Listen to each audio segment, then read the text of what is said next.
So our guest speaker today is Lawrence Cheung. He is here back by popular demand. Lawrence Cheung is a certified clinical chaplain working for St. Paul's and St. John's Hospice in Vancouver. He primarily works with folks with chronic pain, people in palliative and hospice care, and so his family call Willingdon Church their home. Prior to that, he's been part of the Mennonite Brethren family for over 30 years. Outside of work, Lawrence enjoys being in perpetual angst, cheering for his beloved Canucks, and he also enjoys marathon training. He's a firm believer that if he keeps pace in his current training, he will be able to qualify for the Boston Marathon when he reaches age 79. So would you come together as he runs on up, joining Lawrence Cheung. Thank you. Thanks, Josh. It's always nice to know that you wanted to come back, and I don't really speak very often now, and this is why your former pastor kept asking me, and I said no. Not because you guys are not nice, but I've always enjoyed whenever I come, and I don't know where Heather is. Thank you for your prayer, and thank you. I'm part of a big church, and we're in transition. So Willingdon is not really our home, and we don't know what the Lord's doing with us and where He's leading us. But I always enjoy being in a small congregation and just seeing you guys interact, greet one another, praying for one another. I want you to know this is special, and I don't say this so I'm popular. I say this because I believe that God is with you. You may not feel like that, and there are good days and bad days, but I want you to know that the Lord is with you, and I thought I should say this first, because this is important. That sometimes in transition, there are difficult days, but I trust that the most important thing is fixing our eyes on the Lord and asking the Lord to continue to show us, because He's a great shepherd, and He's the only one that holds us, as much as we'll try to hold on to other things. We all do. If you have your Bible, whether it's on your phone or I think most of us have it on our phones now, turn with me to John chapter 1. John chapter 1, verses 43 to 50. I'm just going to read it for you. Oh, it's actually on the screen. I forgot I put it on the screen. So this is easy. Okay, I forgot what I put in my PowerPoint because it was done a few days ago. You can follow on the screen. John 1, 43 to 51. It says this: The next day, Jesus decided to go to Galilee. He found Philip and said to him, "Come, follow me." Philip was from Bethsaida, Andrew and Peter's hometown. Philip went to look for Nathaniel and told him, "We have found the very person that Moses and the prophet wrote about. His name is Jesus, the son of Joseph, from Nazareth." "Nazareth!" exclaimed Nathaniel. "Can anything good come from Nazareth?" "Come and see for yourself," Philip replied. And as they approached, Jesus says, "Now there is a genuine son of Israel, a man of complete integrity." "How do you know about me?" Nathanael asked. Jesus replied, "I could see you under the fig tree before Philip found you." Then Nathanael exclaimed, "Rabbi, you are the Son of God, the King of Israel." And Jesus asked him, "Do you believe this just because I told you I had seen you under the fig tree? You will see greater things than this." Then he said, "I tell you the truth. You will all see heaven open and the angels of God going up and down on the Son of Man, the one who is on the stairway, who is the stairway between heaven and earth." Last weekend, I was in Seattle. I was there with major baseball fans, so we drove down to see the Blue Jays once a year, and it was just my son and I, and we loved, even though it was very hot, and they lost, but it was 7 home runs. That was fun. It was like I forgot the score. I think it was a 9-8 or something. It was a crazy game, and going down there. The next slide, please. And this is what you see, right? $120 parking sign, and I can tell you the lot was full, and then it hit me. If you realize what happened last weekend, or you pay attention to the news, last weekend was not just, tons of Canadians going down to Seattle for a baseball game. It's also the weekend of Taylor Swift. Now, I don't know how many fans are there, okay? Like, they look like some of you are, some of you aren't. So I forgot about that. And so we'll go down, and then we see, like literally thousands of young ladies. And there's some men too, but mostly young ladies. And now, if you have a remote understanding of her songs, like you probably listen to some of her songs, even if you don't know who she is. Her songs are everywhere for the last many years. Her songs about narratives, first-person narratives of love, heartache, betrayal, longings, and hope, and I think this is why she's really successful. I mean, I don't listen to her songs. My kids don't listen to her songs. They listen to other stuff, which is weird. That I won't get into it, like Boy Genius, like things like that. But other than being a great performer, as you may know, I think one of her reasons of being successful was she was able to connect and share her own narratives with millions of young women. And so as I was sort of finished the ball game and, taking the subway, or the LRT, that's what they call, back up the north of Seattle, and I felt like I was a salmon, swimming up thousands of Swifties, coming towards my way. And they're all dressed like Taylor, by the way. And so that was, my son was with me, and I was like, okay, look on the ground. Do not look at these people that barely have any clothes on themselves. And my 12-year-old was like, whoa, what's this, right? But as I was going, sort of going towards them, going upstream, I couldn't think that all of them probably had one or more of Taylor's stories in their lives. Everybody could be Taylor in that subway cart that we're in. And her stories are our stories. Now, not ours here, but you know what I mean.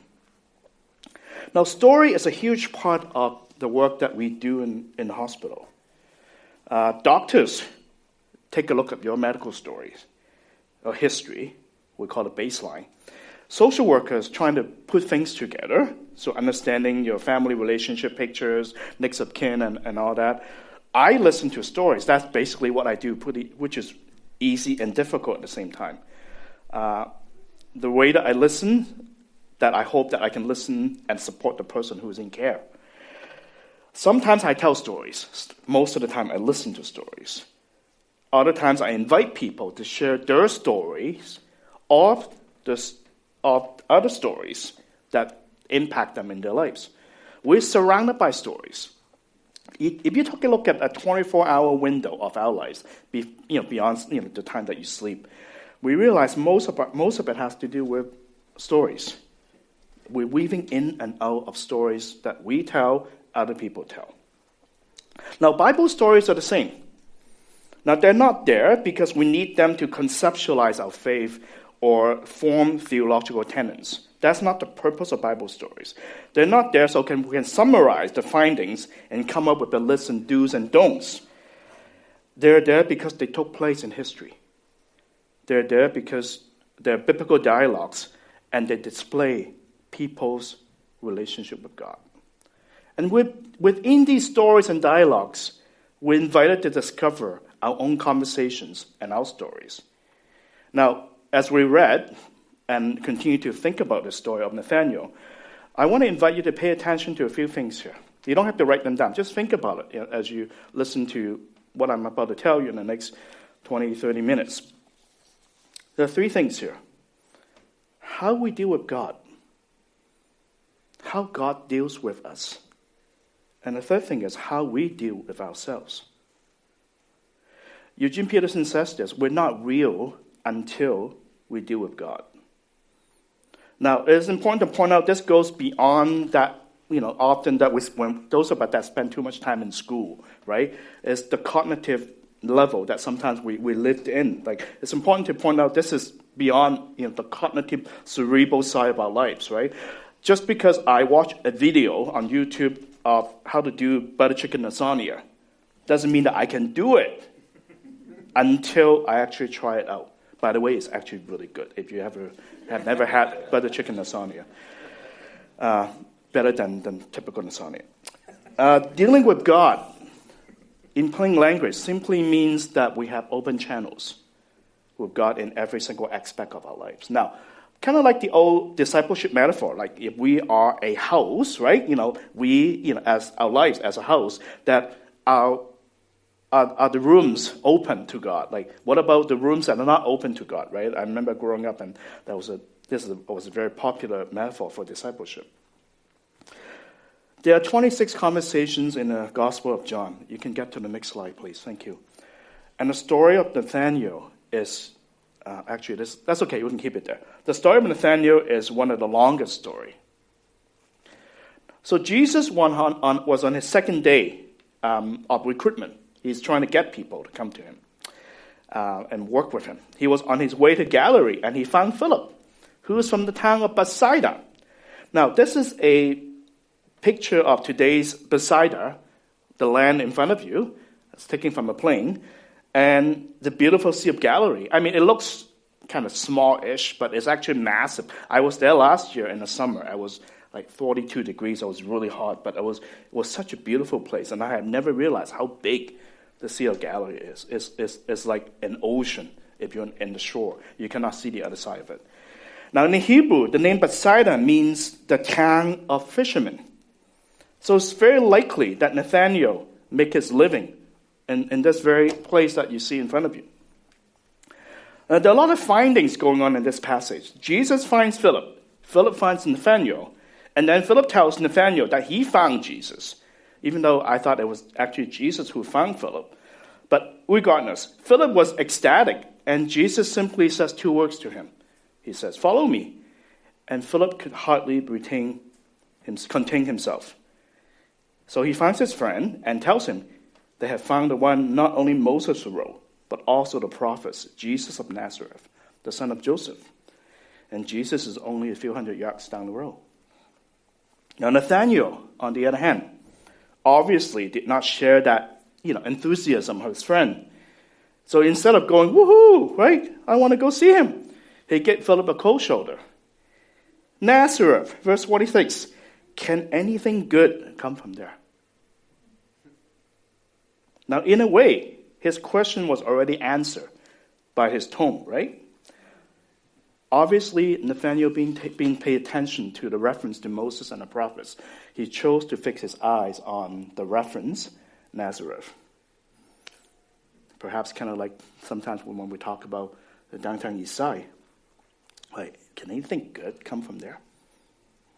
Now, before we quickly conclude that, this guy has no faith, he needs to sort of work up his faith, right? Let's consider this. There were so many self-proclaimed Messiah that have come and gone in history. A lot of people led revolts against the Roman Empire at that time. And guess what? They were either captured or killed in the battles.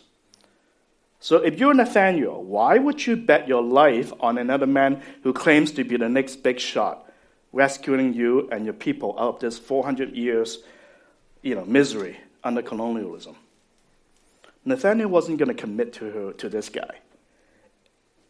And to be fair, his sarcasm was understandable. Now, interestingly, Philip didn't argue with Nathaniel. He didn't go, "Oh, come on, what is wrong with you? Open your eyes," right? He didn't do that. He simply asked him to come and see. Come and see for yourself. A very simple invitation, a very simple question. And to Nathaniel's credit, he took the risk and he followed Philip. Come and see. I drove by a church yesterday in Vancouver, and the church sign boldly put three words in this order. It says, belong, believe, and become. I was kind of glad that they didn't say behave as the third one. I don't know how you would see the order of progression here at Pilgrim. What comes first? Belong first, believe first, or become first? Or perhaps behave first? Conversion happens in various fashions. I think while it's important that we share the gospel with others, we should be reminded everybody has their own pace in this process that we call sanctification. Sometimes we sow the seeds and we don't see the results. Sometimes it takes a long time for people. I have people come They want to see me. They asked the nurse for chaplains to come. And so when I walked there, I still remember this guy who was literally, he didn't know he was going to die, but he said, when I first walked into his room, and he said, hello, you're the chaplain. I said, yes, what can I do for you? He goes, I want to believe in Jesus. I go, are you kidding me? Like, nobody says that, right? You walk right into a hospital room, and people go, I want to believe in Jesus. I go, well, tell me more. What's going on? It turned out that he's been engaging in conversations with people in church for years. But he never had a very, if I can say, a formal confession of faith. And then he said, I want to believe in Jesus. He said, I don't want to talk about anything. I just want to believe in Jesus. Can you help me? I go, wow, that was easy. And you can probably understand, I work in a public space, so the propagation of gospel message and how you go about it is different from what you would probably understand in the context of this church that you're in. So I prayed with him, and he literally died about 12 hours later. The next day I went back, it was gone. Come and see. Sometimes in the old-fashioned way, we just have to keep trusting God's timing. He has his ways, and we don't know. Back to the Nathaniel story. So he walked up to Jesus, and Jesus treats him like an old friend, saying this, here, look at this guy. He's a true Israelite. In another translation, I think in the NIV it says this. Here is a true Israelite. In him, there's nothing false. When I was a kid, my parents, I don't know why they want to break the $100 bill. Like back in the days, $100 is a big deal. Now everything is expensive, but back in the days, like a loaf of bread, I remember it was like $2. And my parents would send me to a store with a $100 bill and buy a loaf of bread because they want to break it. And so I was a teenager, or even before I was a teenager. I would walk up to, I think it was Safeway, and I would walk up and pay for this, and the cashier would always go, like, why do you give me this $100 bill? Like, nobody carries a $100 bill in their pocket, right? But anyway, I did that. I gave it to the cashier, and guess what they do in the cashier? They will always make sure they would put it towards the light to make sure this is actually real. It's not a counterfeit bill. So in a sense, Jesus holds Nathaniel up to the light, or to the sun, I guess. There's no light, or a scanner, and says, this is the real deal. A true Israelite. Now, that's quite a bit of a compliment. But Nathaniel didn't buy into this. And he steps back, folds his arms, and lower his voice, and he said this, how do you know me? Verse 48. How do you know me? Jesus called Nathaniel a true Israelite. What is an Israelite? Now, you know that. Israelites are the descendants of Israel. The 12 tribes in the family of Israel, and even though Israel was not always called Israel, he had another name. His name was Jacob. And Genesis 32, 22 to 30 tells us the story of his name change. Now, he didn't go into the vital stats office and get his name changed. God changed his name. When the son of Abraham, I'm going to skip the passage, the reading of the passage here, but you probably know the story. In Genesis 32, 22 to 30. When the son of Abraham, Isaac, was 40 years old, he married Rebekah. And they had 2 sons. Esau was the firstborn, and then followed by Jacob. When he grabbed his brother's feet and got out. The name Jacob means what? Deceit, snatched from behind. Someone who goes behind you and takes advantage of you. Jacob manipulates. He is the master of mind games. He would use any means to win, get ahead of himself, get what he wanted, in particular from his own family members. He's really good at tricking his family members. But in Genesis 32, we see a very different Jacob. He was alone, probably for the first time in years, waiting for his brother Esau. Now Esau, if you remember, was tricked at least 2 times by Jacob. The birthright and the blessing. Jacob heard his brother was now coming with a crowd and was likely going to come and kill him. So what he did in the past, for years, was catching up with him. Now, this is not your ideal family reunion of the brothers in the Airbnb in South Spring Island. This is someone holding grudges for years and says, like, you make my life miserable. I'm here to kill you. So Jacob knew full well that he could die. So what he did in verse 32, Genesis 32, he sent his wives, his maids, his sons, and all his possessions to the other side, across the river. And he was left alone in the dark. Now, we have to remember, Jacob was not a very strong physical person. Fist fights were not his specialty. He was never the hunter like his brother. But Jacob was known for his mind and his smarts. So he thought, okay, I'll send some gifts ahead. Maybe this will actually make him feel a little bit less angry, and maybe he'll spare me.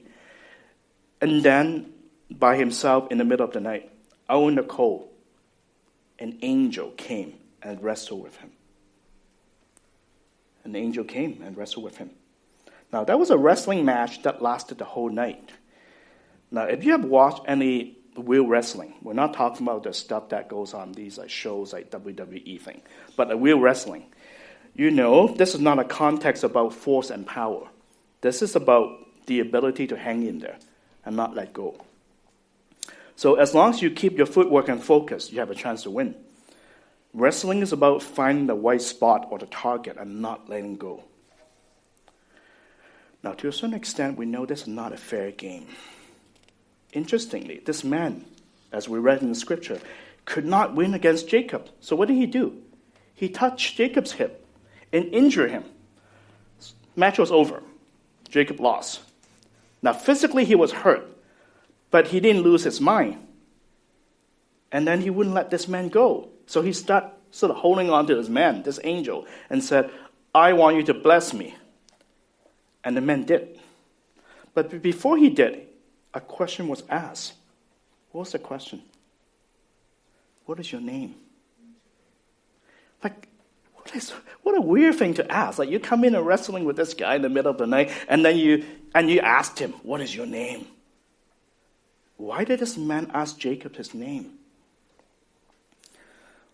What is in the name? I believe this man asked Jacob to name himself not because Jacob had no idea, or he had no idea, but this man wanted Jacob to listen to his own name. Jacob is not a name that you brag about and you put on your t-shirt. Jacob has always called himself other names but his own name, because it's embarrassing to talk about myself. I'm a smuggler, I'm a traitor, I'm a liar, right? And people ask you, what is your name? You don't go, I'm a liar, I'm a deceiver. That's what other people call him, but he would never call himself these names. And when he was asked, what is your name? He had to say it. And for the first time, probably in his life, he discovered who he really is. And guess what happened? And God changed his name there. He's no longer Jacob. His name would be Israel, because he won the struggle with God and with men. From a deceiver to a struggler, Jacob had a new identity. Now, this new identity was not cheap. He paid a hefty price for it. He's now got a limp wherever he goes. He's now eligible to apply for disability parking. But it's almost ironic to witness that, because he probably looked more frail than ever before in his life, and yet there's a refresh in his soul with this new name.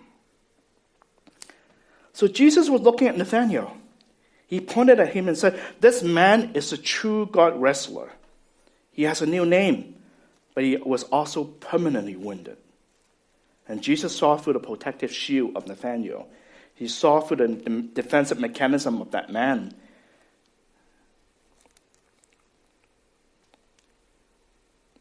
Verse 48, Nathaniel asks, how do you know me? In a sense, he's also asking Jesus, how do you know about me? This is much more than a 2020 vision question. And how did Jesus answer that question in verse 48? He said, I saw you while you were still under a fig tree before Philip called you. And then Nathanael dramatically declared, oh, Rabbi, you're the Son of God. You're the King of Israel. That's a far cry from, can anything good come from Nazareth? Well, only because Jesus says, I saw you under a fig tree. What's a fig tree? Let's take a look at a fig tree here. I don't know if you've ever seen a fig tree. I have never seen one in person until I backpacked in Cambodia 20 years ago. And I was shocked how big they are. They were like massive. They're like duck's fur, but without the height. It's massive. Now, in Asian Near East societies, the fig tree was a very practical tree, as well as a metaphor. Now, the fruits of the fig tree, figs, as you know, are widely used for food, and the leaves are massive. They're like bigger than my two hands. I've seen some of them that are like this big. And so it's excellent to be under a fig tree because the shades are perfect for an afternoon nap under the hot sun. And Nathaniel, a fisherman, chances are he knew which tree was a good place to be with the breeze and the fruits and all that.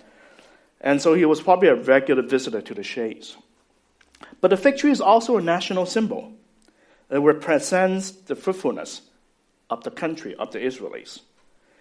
They are to bear fruits and to love the Yahweh God, and that's not what Nathaniel experienced in his lifetime. They may have the temple, the sacrifices, but spiritually, the country or the people of Israel were very unwell inside.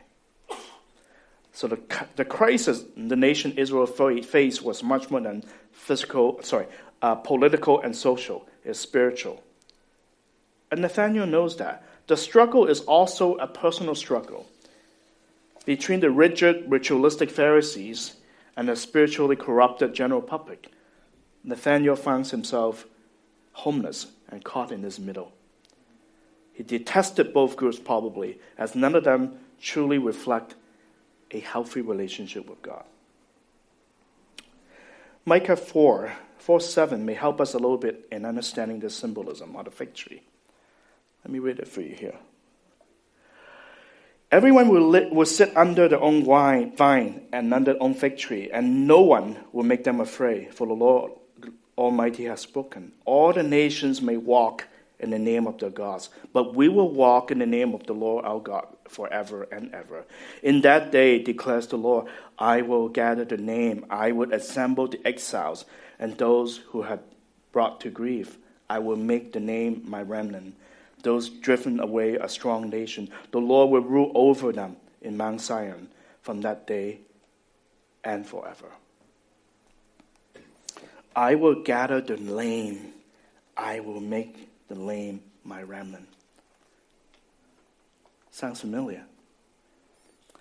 So when Jesus says to Nathaniel, I saw you under a fig tree, he's saying that he understands the emptiness and perhaps the insecurities of this young man. The non-physical limb, the struggles, only Nathaniel knows. Jesus knows all that, and just like the way he saw the barrenness of the Israelites. Philip didn't know all this, did he? All he knew was probably the cynicism and the doubt of his friend. But he brought Nathaniel to Jesus. At that very moment, Nathaniel understood. On the surface, we can see he just moves from what good can come out of Nazareth to Rabbi, you're the Son of God, King of Israel, in a seemingly, a few seconds. All because he knew that God he has struggled with stood right in front of him. This is no longer a conception that in his head. This is no longer something that he thinks about. The temple, the gate, the tabernacle, standing right in front of him. Right in front of his eyes. And for him, that was the moment of epiphany.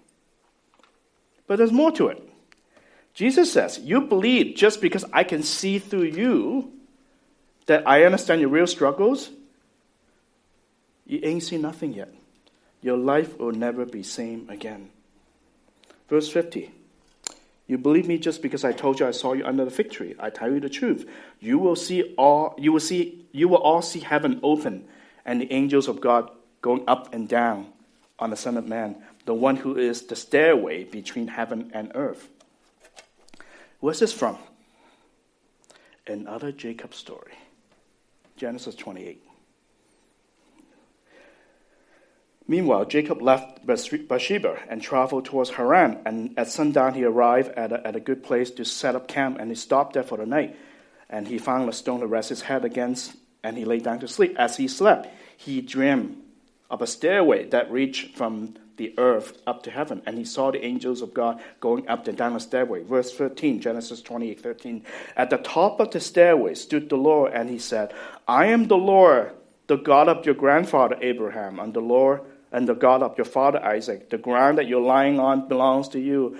I'm giving it to you and your descendants. Your descendants will be as numerous as the dust of the earth. They will spread out in all directions, to the west and to the east, to the north and to the south. And all the families of the earth will be blessed through you and your descendants.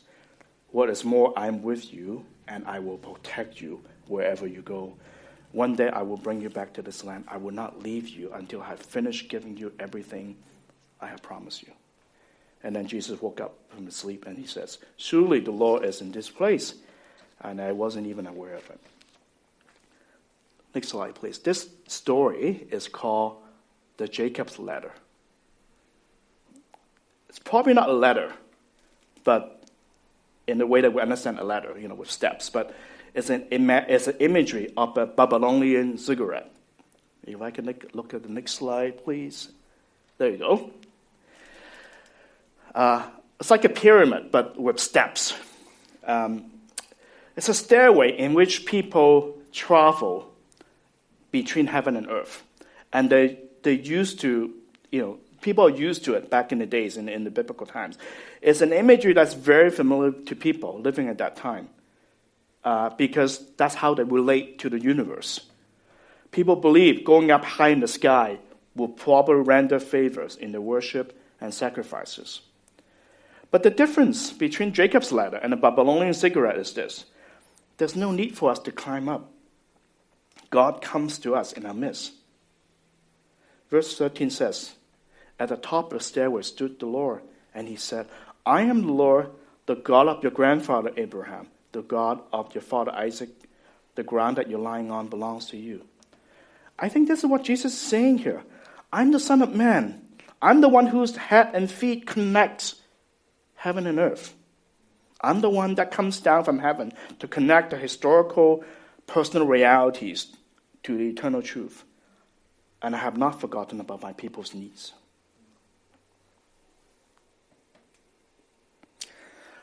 What are the implications here for us?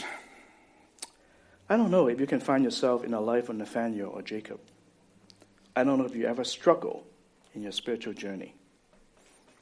And you had, perhaps this is what you may need to hear. The Lord is deeply engaged in your struggles, and he has greater plans beyond that. He understands and he stays with you in your struggles. He also sees a bigger picture beyond your well-being. The great American poet, who has probably spent most of his life living in the UK, T.S. Eliot, says this. Sorry, that's a little small for you, but hopefully you can see. Between the ideal and the reality falls the shadow.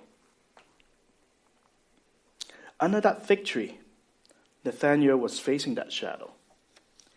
He knew what the ideal self and the ideal country is like. He knew where himself and his country needed to be. And yet, on the other hand, he also understands how far he's removed from that reality. I cannot tell you, my friends, how many stories I've heard from the bedside in the hospital. That stories from people that used to attend church and they're no longer affiliated with faith communities. And some for decades, like 30, 40 years. I cannot tell you how many times. Almost daily, I have stories like this. Interestingly, so I asked them, right? They go, I don't go to church anymore. I go, tell me what happened, right? Most of the reasoning has nothing to do with doctrinal disagreements or church fights. Of course, no one leaves church for one singular reason within a short time frame. Most of the stories, it may surprise you, I have heard, have to do with disconnect. Disconnect because things were too rigid and black and white. Disconnect because there's a lack of capacity for dialogues on issues They have no absolute answers or solutions. Disconnect because they were forced to pick a side on things. Disconnect because they refuse to buy into quick fixes. They are 2 miles wide, but 2 inches deep. And it's hard. It's hard to live faith in a genuine way that is not, 20 feet, 2,000 feet off the ground. And I get it. Who wants to swing back and forth as well? We want certainties. It's hard to have too much ambiguity in the chaotic world that we're in. Things can be mostly orderly within the church. It's nice to get into a holy huddle. But if you look at the gospel, that goes beyond our traditional understanding of evangelism. Think social justice. It gets pretty messy very quickly. Perhaps at a personal level, we're also tired of not living up to what we thought God called us to be. Right? Struggles, personal struggles with perfection or imperfection, disappointments with our own sins and transgressions. Who wants to live in the shadows? Nobody, not me. It's tempting to live in pretense, whatever that looks like on the surface. Sometimes, if I may say, and not knowing you at all, so I can say this, the most common pretense is actually a spiritual pretense in the churches. Spiritual journeys is sometimes a very lonely journey because we will always wrestle between the image that we like to be, which is the imago Dei, the image of Jesus, the image of God, and the image we're currently in, the one that we have right in front of us. You probably heard of the phrase, let go and let God. That is unfortunately an oversimplistic way of looking at a relationship with God. Or I would even dare to say this is actually bad theology because it gives us a polarized pathway of spiritual formation. You're either fully surrendering to God or you're fully running your life on your own. The reality is most of us probably fall somewhere in that middle. You're not running your own life. I mean, you try to have God, rule over you, if I can say that. On the other hand, you struggle with bearing the image of God on a regular basis, at home, at work, in school, in your family, in your relationships. It's like it's a shadow, as we talked about earlier. It's like a pendulum on an old clock. We swing back and forth and swing back and forth, and we get so tired. We struggle. If you live nearby, you like to go for walks on Wednesday nights at the park just behind us. I think it's called the Memorial Park. On Wednesday nights at 6:30, you'll probably see me and my friends on the track. We do our speed run on Wednesdays. It's very hard work. And my coach, I don't know why I chose him, but he was an Olympian in the 1988 Olympics in Seoul. He ran the marathon. And so he's pretty ruthless. And he would get me to run these crazy intervals, and which is really, really hard. And every time I do it, I regret it, and I feel like I'm going to die. I don't know why I'm doing this. And he says this, if you're not struggling, you're not growing, you're not improving. And this is also the coach who says 80% of his races in his lifetime were disasters. And he runs a 2:30 marathon, which is insane. If you have not struggled in your spiritual growth, you have not grown. If you're not struggling right now with your prayer, with your Bible reading, with your worship, with all the things that are going on personally, and perhaps in your community, you're not really praying, reading, worshiping, being authentic to yourself. Richard Foster, one of the great spiritual writers in our times, and says this: offering ourselves as a living sacrifice to God must be noted in the acceptance of the concrete details of who we are and the way that we live. It can only be the offering of our lived experience, because that alone is who we are.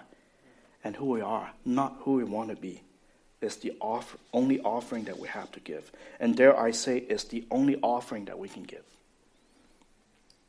So if you're struggling with your spiritual life, Let me encourage you here. God will meet you in your struggle, even if you think that you don't make the cut and you're not good enough, or you're not with the gang, or you're alone, because you're not.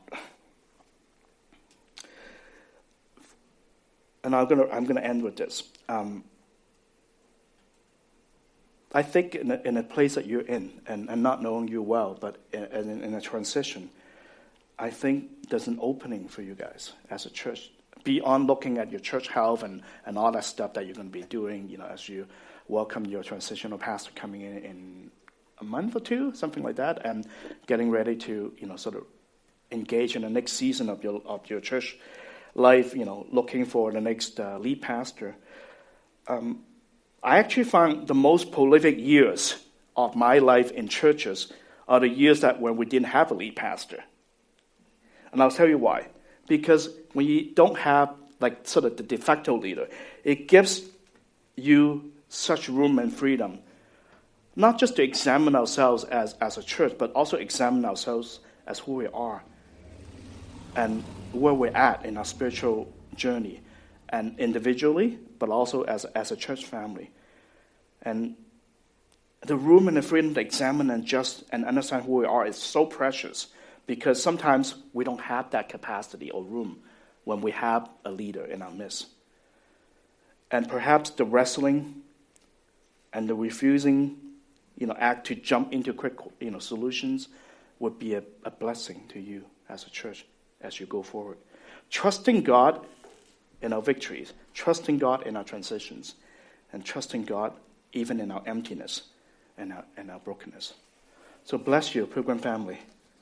It's been great to worship with you, and I pray as you continue to go forward that you would be receptive and open to the mercies of God. Amen.